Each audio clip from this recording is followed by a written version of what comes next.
Last में एक मतलब फ़ायदा पहुंच जाए, एक्सप्लेन जो कर रहे हैं। और क्या सुने आप, हम यही बोले। लास्ट में हम छोड़ रखे थे एक एक्सप्रेशन आपके लिए, ठीक है, और वो आपको करना था। बहुत सारे लोगों ने किया भी होगा। आइए, था क्या एक्सप्रेशन में, ध्यान से देखो सर। एक M1 ब्लॉक था, इससे कंटेक्ट में एक दूसरा ब्लॉक जिसका नाम M2 था। जब हम बोर्ड पे हों तो मेरे कान में आवाज नहीं आना चाहिए। आप क्या कर रहे हैं हमको मतलब नहीं, आप मेरे लेकिन कान में आवाज नहीं आना चाहिए, किसी का भी नहीं। जब हम बोर्ड पे हो, कंसंट्रेशन नहीं बन पाता, कंसंट्रेट कर पाते हैं बोर्ड को, समझो ना। हमको तुम्हारे बात करने से थोड़ी तकलीफ है, हम डिस्ट्रैक्ट हो जाते हैं।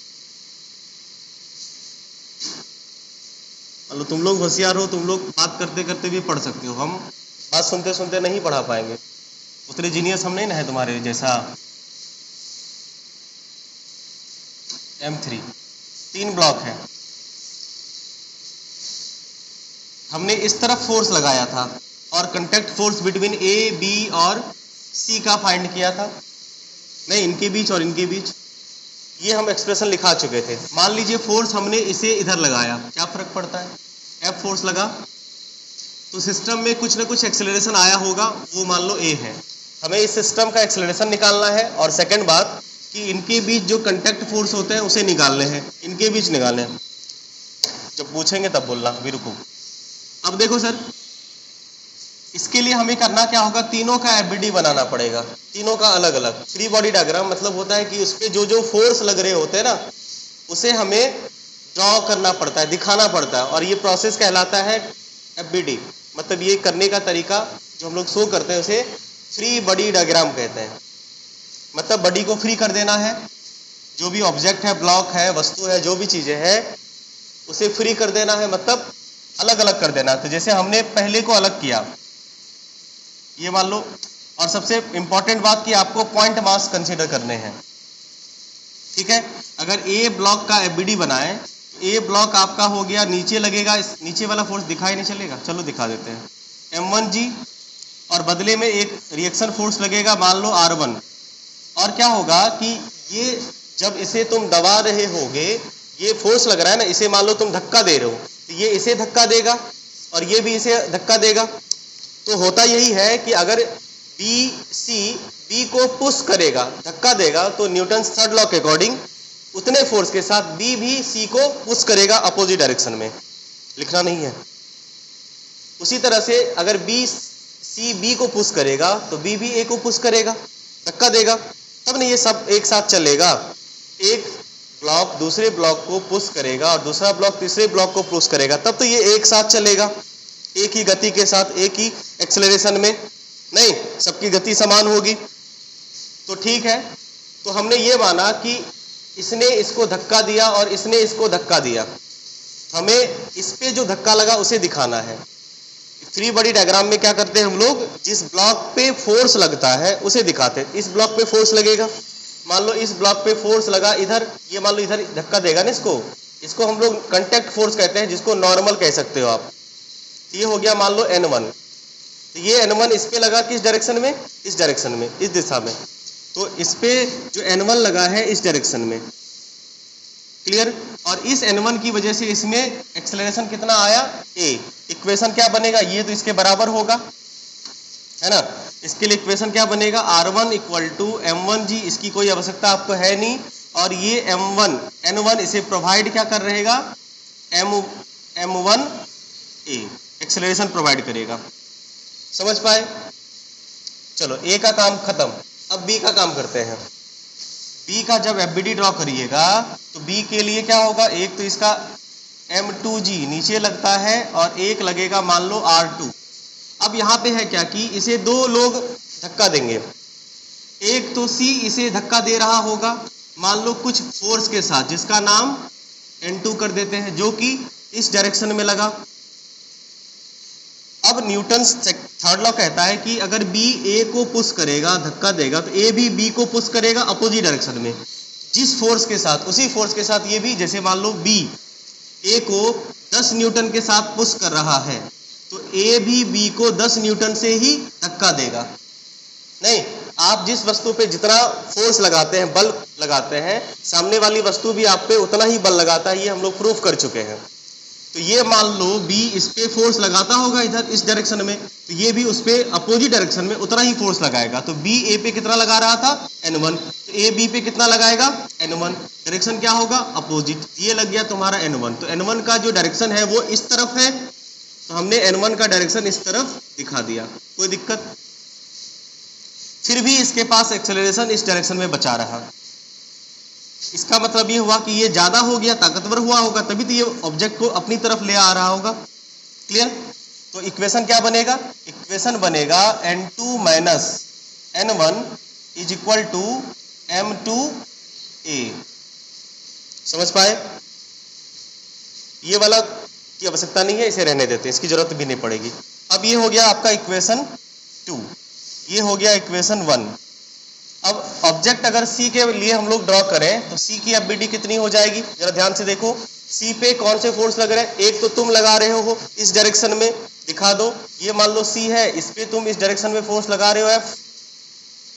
नीचे तो मान लो M3G लगाना है और ऊपर मान लो R3। इसकी कोई आवश्यकता है नहीं क्योंकि ये दोनों बराबर है, इसलिए ऑब्जेक्ट ना ऊपर गया ना नीचे गया। उसके बाद देखो C B को पुश कर रहा है तो B भी C को पुश करेगा उसी फोर्स के साथ, मतलब इस पे भी इस दिशा में N2 लगेगा। ठीक है, नाम दे दिए N2, normal force second, N2 लगेगा ना। Very good. इक्वेशन क्या बनेगा? फिर भी ब्लॉक इधर जा रहा है, इसका इक्वेशन क्या बन गया? इसका इक्वेशन बन गया F minus M2 equal to M3A। ये तीन इक्वेशन आपसे बन गए। कोई दिक्कत? अब इसी तीनों इक्वेशन को सॉल्व करने से आपको एक्सेलरेशन मिल जाएगा और N1 और N2 मिलेगा। आइए एक्सेलरेशन पुट करें, एक्सेलरेशन फाइंड करें। अब जरा ध्यान से देखो, इस N1 को अगर हम यहां डाल दें तो कोई दिक्कत? आपके पास क्या क्या इक्वेशन है? देखो तीनों इक्वेशन एक साथ लिख रहे हैं। N1 इक्वल टू M1A, उसके बाद N2 minus N1 equal to M2A, उसके बाद F minus N2 equal to M3A। एक बात मजे की बताए, तीनों को प्लस कर दो। अगर पुट वुट नहीं करना चाहते हो तो तीनों को प्लस कर दो। देखो ये N से ये N मर गया, ये N से ये N मर गया, बचा क्या तुम्हारा? सिर्फ F। समझ पा रहे? कोई शॉर्टकट ट्रिक नहीं है, प्रोसेस है। F इक्वल टू क्या हो गया? A कॉमन है तो क्या होगा? M1 M2 plus M3। क्या कि यहाँ पे समझ पाए सब लोग?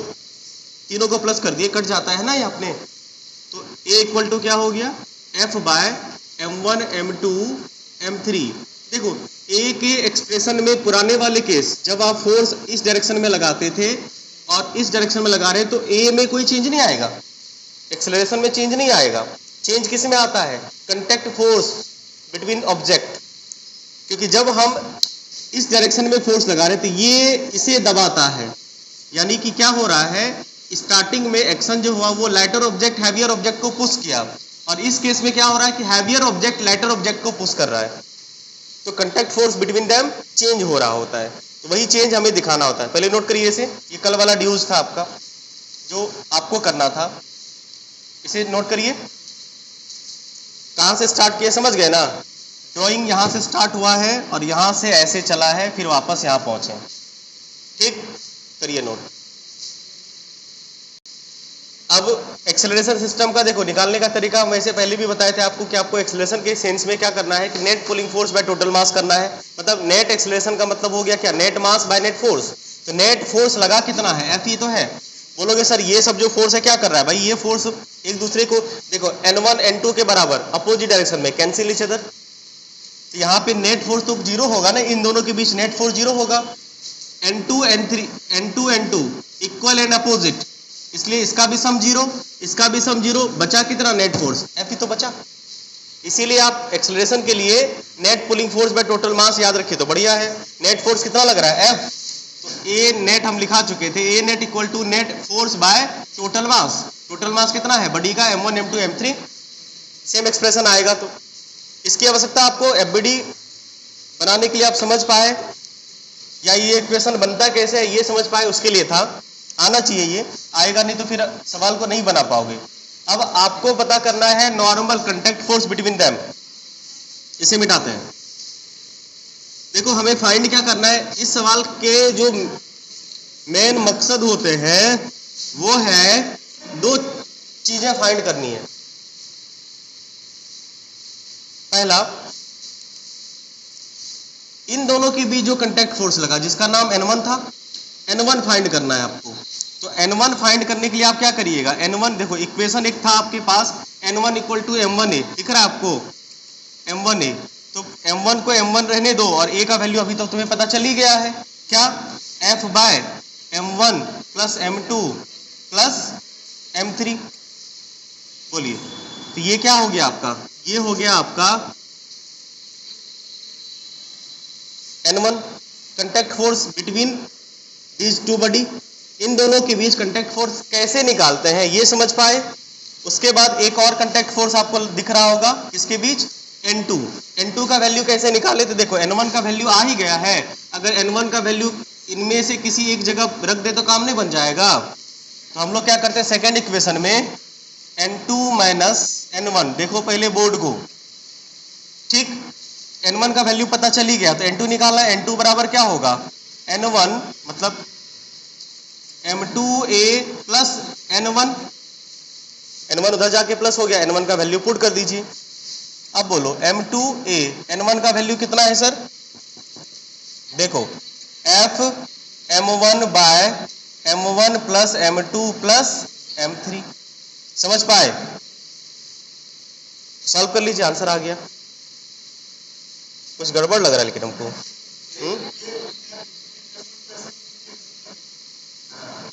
अच्छा,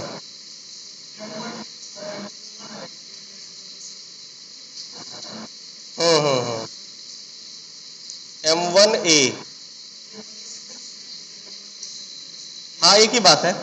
अच्छा एक यहाँ तो A के बदले कुछ लिखे ही नहीं ना, हाँ सही सही है सही है। तो ये तो तुम्हारा A ही था ना, क्या ये तो A ही था ना, नहीं समझे। N1 का वैल्यू क्या था, देखो नहीं आप, N1 का वैल्यू क्या है, M1 है ना। तो आप ऐसे लिखो या ऐसे लिखो, M1A, A कॉमन ले लोगे तो क्या बचेगा, A कॉमन ले लोगे तो M1 प्लस M2 बचेगा ना सर, M1 प्लस M2 बचेगा ना। अब A के बदले आप A का एक्सप्रेशन रख दीजिए, A के बदले A का वैल्यू क्या है, A का वैल्यू है F M1 by M1 plus M2 plus M3 into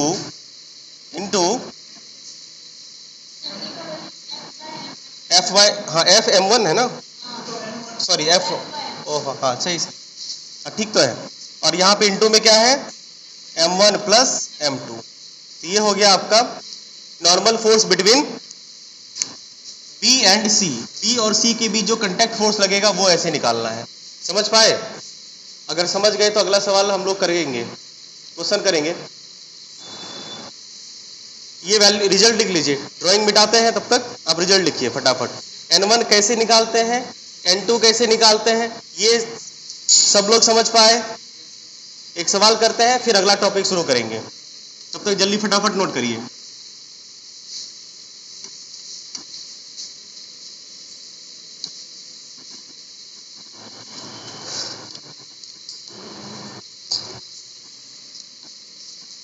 एक क्वेश्चन करते हैं,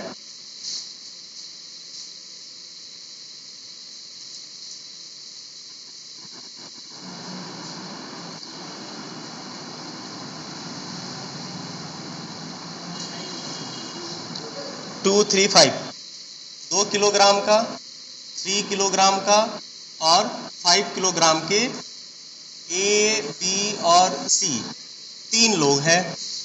स्मूथ हॉरिजॉन्टल सरफेस पे रखा हुआ है और इस पे फोर्स लग गया आपका 10 न्यूटन। 10 न्यूटन का फोर्स लगा दिया हमने। हाँ, आपसे पूछा गया है फाइंड पहला कि नेट एक्सेलरेशन बताइए सिस्टम का, एक्सेलरेशन ऑफ सिस्टम, सिस्टम मतलब समझ रहे ना सबका, आप एक्सेलरेशन ऑफ सिस्टम पूरे का। दूसरा नॉर्मल फोर्स मतलब contact force between A and B, और तीसरा contact force between B and C। ये तीनों चीजें फाइंड करके बताइए आप लोग फटाफट। क्वेश्चन समझ पाए? बनाइए। आइए इसे सॉल्व करें। देखो नेट एक्सेलरेशन तुमसे पूछा जा रहा है, तो नेट एक्सेलरेशन तो सीधा net pulling force by total मास कर देंगे। नहीं, ए नेट बराबर net pulling force. Net pulling force कितना है 10, या पुशिंग फोर्स हो गया 10, क्योंकि और सारे फोर्स तो है ही नहीं यहाँ पे अवेलेबल, सब बैलेंस हो गया है। तो फोर्स बाय टोटल मास कितना है 2 + 3 + 5 मिला के हमें लगता है 10 ही होगा। 10/10 इक्वल टू 1 मीटर पर सेकेंड स्क्वायर। एक्सेलरेशन आया net pulling force by total मास। समझ पाए भाई? एक्सेलरेशन का फॉर्मूला होता था ना F = m1 + m2 + m3, वही तो किए हैं। m1 m2 m3 को जोड़ोगे 10 आएगा। F कितना है 10, आ गया 1 मीटर पर सेकेंड स्क्वायर। क्लियर? सेकंड वाला देखो, सेकंड वाला हमसे पूछा गया कि NAB, इसके लिए आपको A और B का FBD ड्रॉ करना पड़ेगा, A या B में से किसी एक का। समझ पाए? A या B में से किसी एक का FBD आपको ड्रॉ करना पड़ेगा। तो किसका ड्रॉ करना पसंद करोगे? B और C का? ऐसा मत करो, कंटेक्ट फोर्स A और B के बीच निकालना है तो किसी एक का ही FBD ड्रॉ करिएगा ना। तो B का मत करिए, हम कहते हैं A का करिए। B का भी कर सकते हैं, तब फिर इक्वेशन बनाना पड़ेगा 2, या चलो कर लो, इसे मिटा सकते हैं ना। A का क्या करोगे? अच्छा A का, हाँ देखो ना, आपको पता था N1 करते हैं तो सीधा N1 बराबर M1A आ जाता था, तो क्यों ना A का कर लें। आप कर B का भी सकते हैं, कर C का भी सकते हैं, जिससे करने से आपको आ जाए वो करिए। जैसे मान लो हमने इसका FBD बनाया, किसका FBD? A का बनाया। A का ब्लॉक का FBD देखो, A पे ये वाला फोर्स नहीं दिखा रहे, एक फोर्स लग रहा है इधर, कितनी वैल्यू का 10 न्यूटन का। उसके बाद एक फोर्स इधर लगा है, नाम क्या होगा इसका? इधर वाला N1 दे देते हैं, और ये बदले में इस पे लगाएगा, मान लो N1 ही, इस पे तो N1 ही लगा, तो ये हो गया N1। फिर भी इसके पास एक्सेलरेशन है A, कितना 1 मीटर पर सेकेंड स्क्वायर का एक्सेलरेशन है ना। इक्वेशन क्या बनेगा? ये बड़ा हो गया, बड़ा माइनस छोटा बराबर M A, तो 10 - N1 = M1A। अब इसका मास कितना है सर? 2 किलोग्राम, तो रख दें सीधा। N1 अगर निकालना हो 10 - N1 = M1 का वैल्यू कितना है 2 किलोग्राम, और A का वैल्यू कितना है 1, तो 2 × 1 बराबर 2। बोलिए, तो अब बताइए N कितना आएगा? N उधर जाएगा तो 2 इधर आएगा, तो 10 - 2 = N1। इस हिसाब से N1 का वैल्यू आ गया आपका 8 न्यूटन। समझ गए? नॉर्मल फोर्स बिटवीन, यही N1 क्या है? N1 ही तो है नॉर्मल फोर्स बिटवीन A और B के बीच। समझ पाए? नोट करिए। अगला वाला ही कर ही लें क्या? चलो अगला वाला कर ही लेते हैं। इसमें FBD B का ड्रॉ कर लें क्या? B का भी कर सकते हो, C का भी कर सकते हो, किसका करना पसंद करोगे? C का। Very good.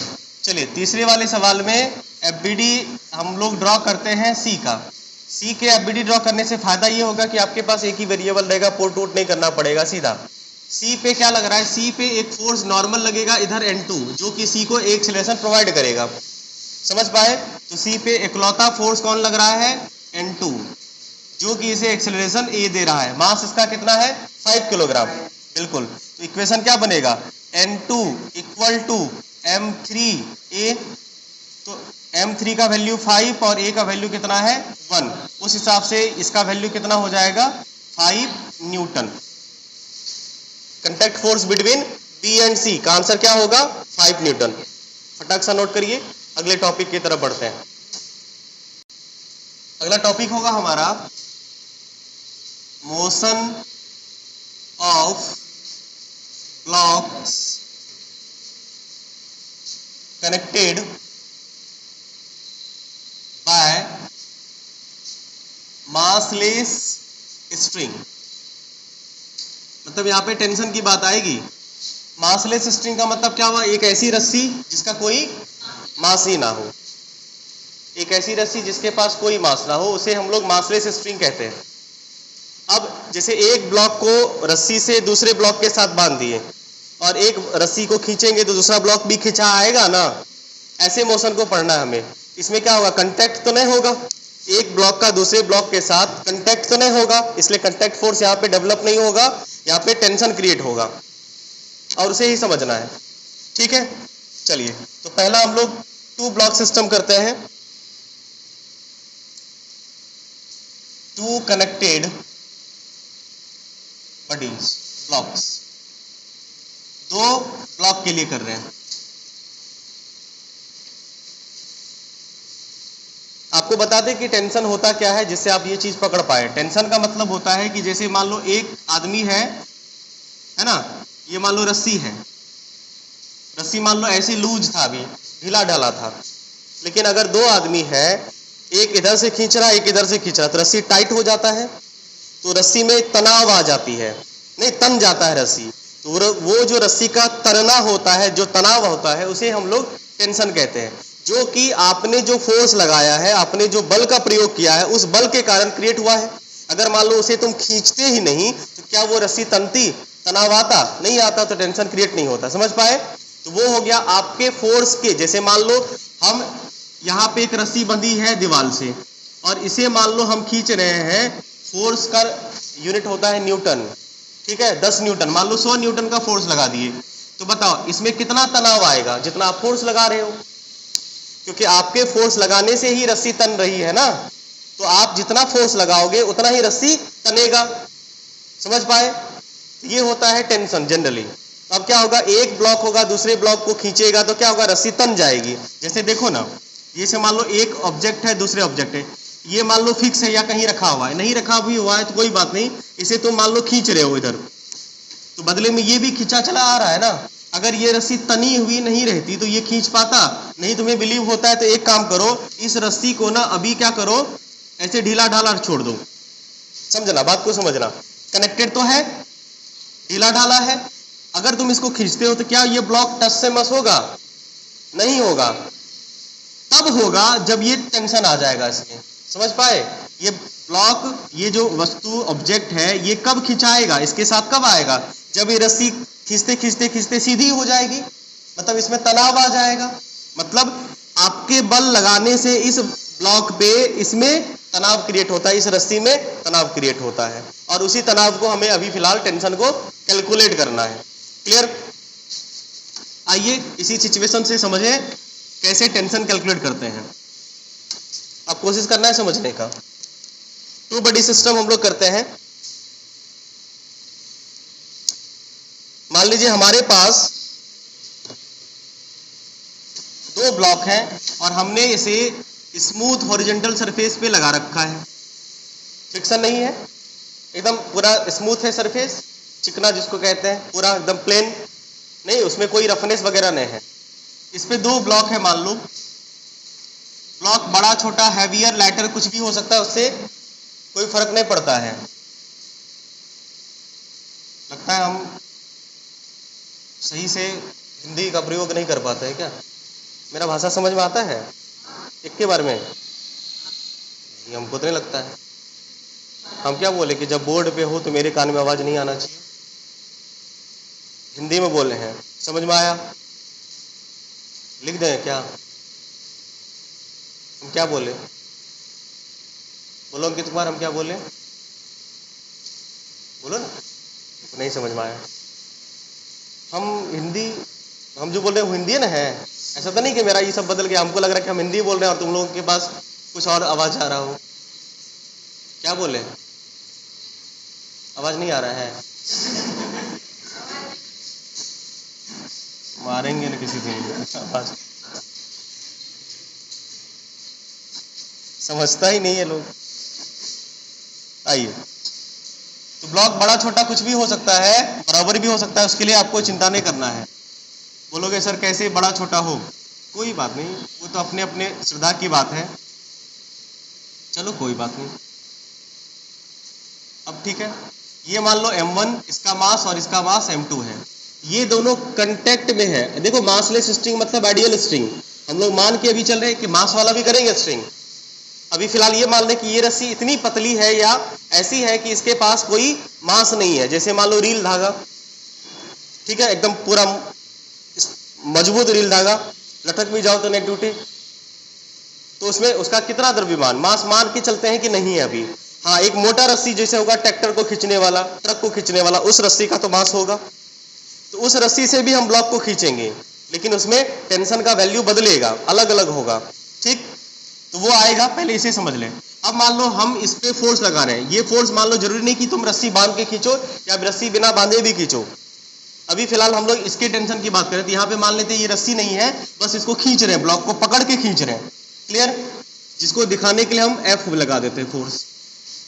अब देखो हमने आपको ये बता रखा था कि टेंशन जो होता है वो पुलिंग टेंडेंसी होती है उसकी, और कहाँ लगता है, उसका डायरेक्शन होता है अलोंग दी कनेक्टेड, नहीं अलोंग दी लेंथ, लेंथ के अलोंग ही होता है, मतलब लेंथ जिधर होगी यानी रस्सी की लंबाई जिधर है, रस्सी जिधर है उधर ही टेंशन लगेगा, उसी डायरेक्शन में, और कांटेक्ट पॉइंट के opposite.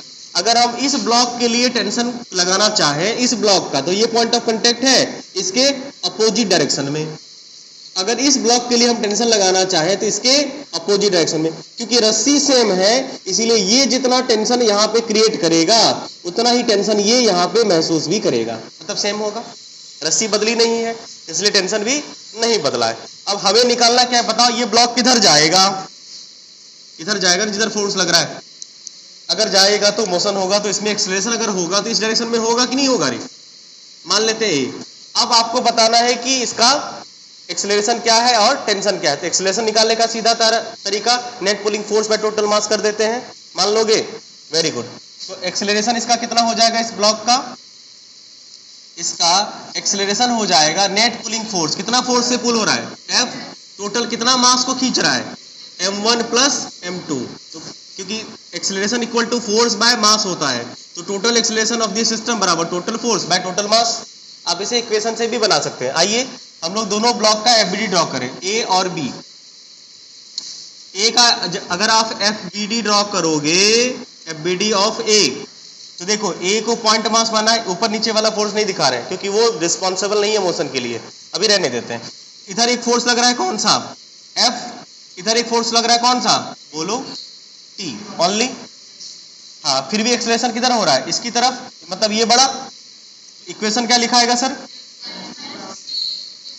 F minus T equal to m1a, कोई दिक्कत, इक्वेशन नंबर पहला एफ बी डी। और हम अगर बी का बनाएं, बी का क्या होगा, बी का होगा, देखो इस पे कौन बल लगा रहा है, सिर्फ एक ही टेंशन लग रही, इधर इधर तो कोई धक्का नहीं दे रहा है इसे, या इधर खींचने वाला सिर्फ एक ही है, कौन, टी, तो टी की वजह से ये इधर खिंचा चले आता होगा, कौन, मास क्या है m2। अब बताओ इसकी वजह से ये इधर आ रहा है कि नहीं आ रहा है, आ रहा है ना, मतलब एक्सेलरेशन है ना इसके पास, तो रिस्पॉन्सिबल कौन है, टी, तो टी बराबर क्या हो गया, टी इक्वल टू m2a। आप इस टी का वैल्यू यहां पुट कर दो, एफ आ जाएगा, टी भी आ जाएगा, तो टी का इक्वेशन 2। अगर इसमें हम एफ माइनस टी, टी के बदले क्या लिखोगे, बोलो, m2a इक्वल टू m1a आया, बोलो, आया, सॉल्व करोगे इसे, तो ये क्या होगा, f equal to m1a plus m2a, a common लोगे, f equal to a m1 plus m2, बोलो, a बराबर क्या हुआ, a बराबर f by m1 plus m2 हुआ ना सर, यही ना हम लिखे थे वहां पे। या तो इतना मेहनत करो या तो मैटर समझ जाओ, मैटर समझ गए आप लोग। उसके बाद एक्सेलरेशन तो आ गया, निकालना हमें टेंशन है, तो टेंशन है यहाँ पे a का वैल्यू पुट कर दो, टी आ जाएगा, बहुत सुंदर।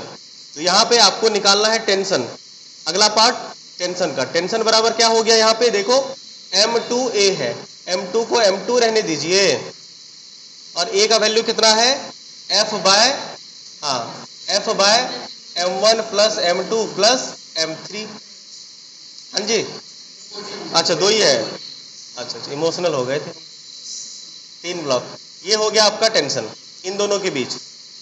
आपको बोलेगा ए और बी के बीच टेंशन, तो चाहे इक्वेशन इसका एफबीडी बनाओ या इसका एफबीडी बनाओ, दोनों केस में रिजल्ट सेम ही आएगा, नहीं समझे, एक ही बात है। ऐसा ये सोचोगे सर ये M2 का FBD बना या M1 का FBD बोल के करें, तब भी रिजल्ट तो सेम ही आएगा ना सर, आएगा नहीं? नोट करिए इसे, फिर बात करें। रिजल्ट सेम ही आना है ना, नोट कर लीजिए इसे। अगर फोर्स के डायरेक्शन को बदलेंगे तो क्या टेंशन का मैग्नीट्यूड बदलेगा? बिल्कुल बदलेगा। और वो नया मैग्नीट्यूड होगा क्या? आप लोग बताएंगे, होमवर्क रहेगा ये। कल की तरह से आज फिर होमवर्क दे रहे हैं और कल की तरह से आप लोग आज फिर नहीं बनाइएगा, ठीक है? नहीं बना ना श्राप दे देंगे किसी दिन हम। हाँ चले जाओगे, मेरा बात नहीं मानोगे, किसी दिन हम श्राप दे देंगे और मेरा श्राप लग भी जाता है। हाँ बहुत, जिसको जिसको दिए लग गया, और भयंकर भयंकर श्राप दिए हम, एकदम सब लग गया पूरा। इसलिए मेरे श्राप से बच के रहो। होमवर्क क्या रहेगा इसमें, ये देखो, इसमें होमवर्क यही रहेगा कि इसका जो अगला केस होगा, अगला केस क्या था, एक बड़का वाला जो ब्लॉक था जिसका मास M2 था, और एक छोटका वाला जो ब्लॉक है जिसका मास M1 था, ठीक है, नाम A था और इसका B था। ये दोनों कनेक्टेड एक रस्सी से, फोर्स इसे इधर लगाना है अब, और बताना है आपको क्या, हाँ इसका आपको फाइंड करना है A एंड T, एक्सेलरेशन और टेंशन। निकाल लोगे ना? हाँ, नहीं भी निकाल लोगे तो हम कुछ कर नहीं पाएंगे। हम क्या कर सकते हैं? मन नहीं करता है। बोलो आर्यन, बोलो बोलो, हिंदी में बोलना, हिंदी में। ना टेंशन ही तो निकाल रहे अभी ना, अलग अलग टाइप के टेंशन निकल रहे हैं। नोट किए सर? चलिए 3 कनेक्टेड बॉडी करते हैं। आए, अभी समय है हमारे पास, चिंता मत करो, मिटाए से 3 कनेक्टेड बॉडी करेंगे, उसमें भी होमवर्क देंगे तब ना छोड़ेंगे, इतने सस्ते में। अब होमवर्क नोट किए सर? कहीं जाना नहीं किसी को? ऐसे भी अभी ध्रुव ध्यान बंद है, पता है ना? ध्रुव ध्यान बंद है रे। हाँ, जिसका एग्जाम नहीं है, 3 कनेक्टेड बॉडी। क्या ध्रुव ध्यान खुल गया है क्या?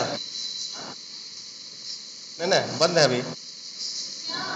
वो पार्क खुल गया, वही पूछ रही, खुला कि नहीं खुला है? खुल गया है। आइए 3 कनेक्टेड बॉडी को करें फटाफट। देखो अब इसे फटाफट समझ ले, सुनो, अब फटाफट समझ लेते हैं इसे।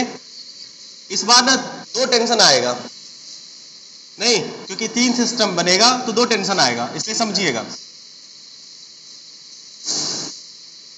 M2 और एक और बड़ी ले लेते हैं M3। आप लोग छोटा छोटा ही बनाओ। अब ये तीनों कनेक्टेड होगा, एकदम ये सीधा है, टेढ़ा लग रहा होगा लेकिन सीधा, ऐसा नहीं कि ये सर इधर गिर जाएगा। इस तरह से कनेक्टेड है, एक रस्सी से इन दोनों को बांध दिए, ठीक, और एक रस्सी से इन दोनों को बांध दिए, और इधर हम इसे खींच रहे हैं F फोर्स लगा के। नाम है ABC, M1 M2 M3 दे दिए। अब आप हमें ये बताइए, इनके बीच टेंशन इस पॉइंट के रिगार्डिंग इधर, इस पॉइंट के रिगार्डिंग इधर, बोलो।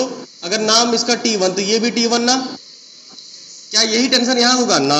ब्लॉक बीच में सिस्टम आ गया, अलग अलग रस्सी है, इस पॉइंट के रिगार्डिंग इधर, इस पॉइंट के रिगार्डिंग इधर, नाम T2 तो इसका भी T2, कोई दिक्कत? अब आपको क्या फाइंड करना है? Net acceleration. एक्सेलरेशन किधर होगा? इस ब्लॉक का इधर, सारी ब्लॉक का इधर ही होगा ना। इसमें हमें क्या फाइंड करना है? एक्सेलरेशन। एक्सेलरेशन का सीधा फॉर्मूला लिखे, net pulling force by total mass. Equation नहीं बनवाओगे हमसे, बिल्कुल। A बराबर कितना हो जाएगा? नेट पुलिंग फोर्स F है और टोटल मास कितना है? M1 M2 और M3। साथ साथ नहीं लिखेंगे, लिखने का समय देते हैं ना, तो साथ साथ नहीं लिखना है, समझने पे जोर देना है। आइए A B और C तीनों का FBD ड्रॉ करें फिर से। FBD A का, अब बताओ A के साथ क्या हुआ है? A के साथ एक फोर्स इधर लगा, बोलो, और एक टेंशन खींच रहा है इसे, जिसकी वजह से इसके पास एक्सेलरेशन ए हुआ। इक्वेशन क्या लिखाएगा? F minus T1 equal to M1A। बोलो कोई दिक्कत? समझ रहे हो ना? इनका होमवर्क करोगे। उसके बाद FBD बी, बी के साथ क्या हुआ है? बी के साथ एक टेंशन इधर लग रहा है, देखो तो जरा, बी को खींच रहा है T1। फिर वो साथ साथ लिखो, समझिए, लिखने का मौका मिलेगा ना, कहीं जाना है पक्का, झूठ मत बोलो। तो फिर पहले समझेंगे। देखो इस ब्लॉक को एक खींच रहा है इधर T1, और इस ब्लॉक को एक इधर खींच रहा है T2। फिर भी ब्लॉक इधर आ रहा है, इसका मतलब ये वाला T1 पावरफुल, ये वाला T1 पावरफुल, ये वाला आदमी ज्यादा पावरफुल होगा तब तो ब्लॉक इधर आएगा। इसका मतलब इक्वेशन क्या बन गया? T1 माइनस T2 बरोबर M2A, क्योंकि ये मास किस पे लग रहा, फोर्स किस पे लग रहा था? Tension M2A। कोई दिक्कत? सेकेंड इक्वेशन बन गया आपका। और तीसरा इक्वेशन आपका FBD C का FBD सिर्फ क्या बनेगा? एक टेंशन लगेगा इकलौता मात्र T2, जिसकी वजह से एक्सेलरेशन A होगा। इस पे सिर्फ एक ही फोर्स लग रहा है ना इस तरफ, इसलिए T2। इक्वेशन क्या बन गया? T2 equal to M3A। बस हो गया। अब आपको A पता है, या A निकाल भी सकते हैं, तीनों को इक्वेशन को प्लस करोगे तो A आ जाएगा। जब A आ ही जाएगा तो उसके बाद आपको क्या निकालना है? T1 T2 T3 ना, सॉरी T1 T2। तो T1 कैसे निकालेंगे? पहले T2 निकाल लीजिए M3A करके। यहां पे लिख दे क्या है? हाँ यहां पे लिख देते हैं। यहां पे T2 कितना हो जाएगा सर? बोलिए। नाउ T2 बराबर M3A। M3 A का वैल्यू कितना है? F। तो F M3 by M1 plus M2 plus M3। और T1 कितना आ जाएगा? T1 कितना आएगा हम बताएं बिना सॉल्व किए?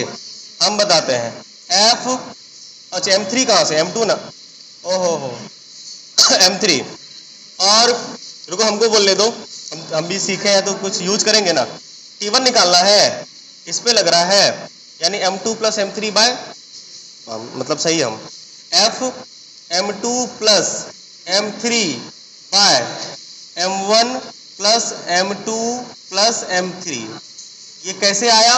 इसको सॉल्व करके आया, इसको सॉल्व करके आया। T2 इसको कैसे बनाएंगे? इस T2 का वैल्यू कहाँ रख देंगे? यहाँ पे रख दीजिएगा, यहाँ पे रख दीजिएगा तो T1 आराम से आ गया। नहीं समझे? समझे कि नहीं समझे? तो समझे तो नोट करिए फटाफट, नोट करिए। देखिए इस ब्लॉक, सेकेंड वाले ब्लॉक का जो FBD बनेगा वो बनेगा, जैसे ये ब्लॉक है ना, तो इस ब्लॉक को एक देखो, एक ये जो रस्सी है, ये वाली रस्सी में इधर तनाव हुआ है इस ब्लॉक के रिस्पेक्ट में, मतलब ये जो T2 है, ये T2 इस ब्लॉक को इधर खींच रहा होगा, इधर इस डायरेक्शन में एक फोर्स लगा होगा, इसीलिए यहाँ पे हम लोग इस दिशा में T2 दिखा दिए। ठीक, इसके बारे में। और देखो यहाँ पे T1 दिख रहा है, इस ब्लॉक को ये T1 इधर खींच रहा होगा, इसीलिए हमने इसे क्या किया? T1 को इधर दिखा दिया। फिर भी क्या हुआ? फिर भी ये जो ब्लॉक है ये इधर जा रहा है, इसका मतलब ये जो है पावरफुल है, ज्यादा ताकत है, इसका मतलब इसका जो मान है, इसका जो वैल्यू है वो इससे ज्यादा है। हमेशा हम लोग क्या करते हैं? ज्यादा माइनस कम, घटाने के केस में बड़ा माइनस छोटा करना होता है। बड़ा कौन? ये T1, छोटा कौन? T2 घटा दिए, और जो जाता है त्वरण से जा रहा हो, एक्सेलरेशन से जा रहा होगा, और इसके साथ हम लोग इसका मास को मल्टीप्लाई कर देते हैं। इसका मास कितना है? इसका मास M2 है ना, तो ये लिख दिए M2A, ये लिख दिए। ठीक, इक्वेशन बन गया। अब क्या करेंगे हम लोग? अब हम लोग ये जो T2 का वैल्यू आया है, T2 का वैल्यू कितना? अब देखो T2 का तो वैल्यू आ गया कितना? F M3 बाय A का जो वैल्यू था वहां पे पुट कर दिए। अब इसमें अगर हम T2 का मान पुट कर दें, T1 माइनस T2 का वैल्यू कितना है? M3A बराबर क्या हो जाएगा? M2A। वैल्यू पुट कर रहे हैं तो क्या होगा? यहाँ पे सॉरी इसका हार्ट, ठीक है, T1 ये हो जाएगा आपका M2A प्लस, ये उधर जाएगा तो प्लस हो जाएगा, और ये M3A हो जाएगा। A कॉमन लेंगे m2 प्लस m3। क्लियर। अब ए का मान रख देंगे। ए का मान कितना था सर? ए का मान कितना था? f by m1 plus m2 plus m3 और इंटू ये तो मल्टीप्लाइड था ना, इसलिए हमने इसे ऐसे ही छोड़ दिया। समझ पाए? यही रिजल्ट यहाँ पे लिखे हैं। कोई दिक्कत? ठीक। अगर ये समझ गए तो इसका जो अगला केस बनेगा कि अगर फोर्स का डायरेक्शन बदल देंगे तो टेंशन चेंज होगा ना, उसे निकाल के लाना है। होमवर्क नोट करिए, इसे नोट करिए।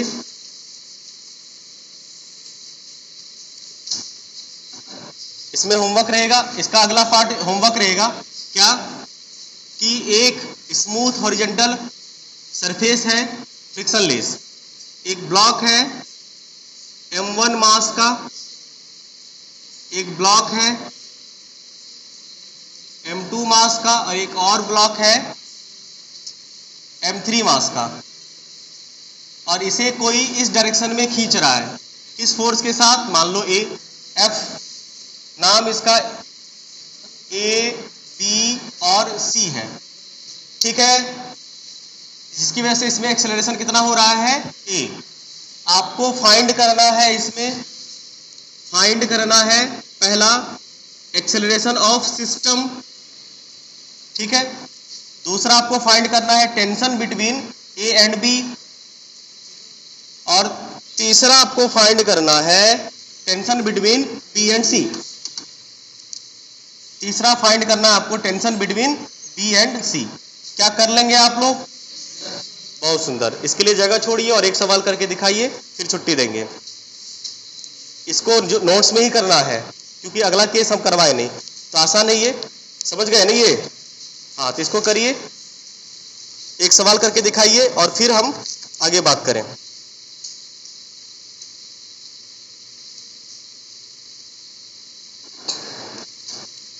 क्वेश्चन दे, क्वेश्चन दे दें।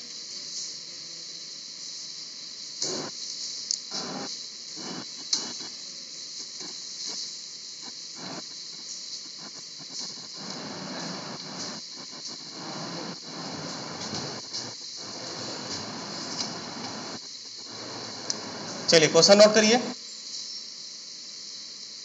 10 न्यूटन का फोर्स लगा रहे, 2 kg, 3 kg और 5 kg वाले ब्लॉक पे फाइंड करिए, सॉल्व करिए। इसका आंसर 185 सही जवाब। आइए सॉल्व करें। देखो सर, पहला वाला ए नेट निकालना है तो आपको F by F net by total mass, मतलब m1 plus m2 plus m3। बताइए टोटल फोर्स कितना है? 10। टोटल मास को जोड़ोगे तो 10 होगा, 10 बरोबर मतलब 1 मीटर पर सेकेंड स्क्वायर। कोई दिक्कत नहीं। अब आपको टेंशन निकालने के लिए क्या करना पड़ेगा भाई? FBD बनानी पड़ेगी।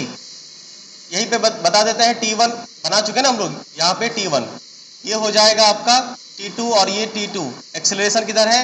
इधर है। अगर किसका ए ब्लॉक का बना लेते हैं FBD, नहीं FBD ए ब्लॉक का, ए ब्लॉक का बनाओगे तो 2 kg पे एक टेंशन लग रहा है इधर T1 नाम का, और 10 न्यूटन का फोर्स इधर लग रहा है। इसकी वजह से ये ए एक्सेलरेशन से इधर मूव कर रहा है।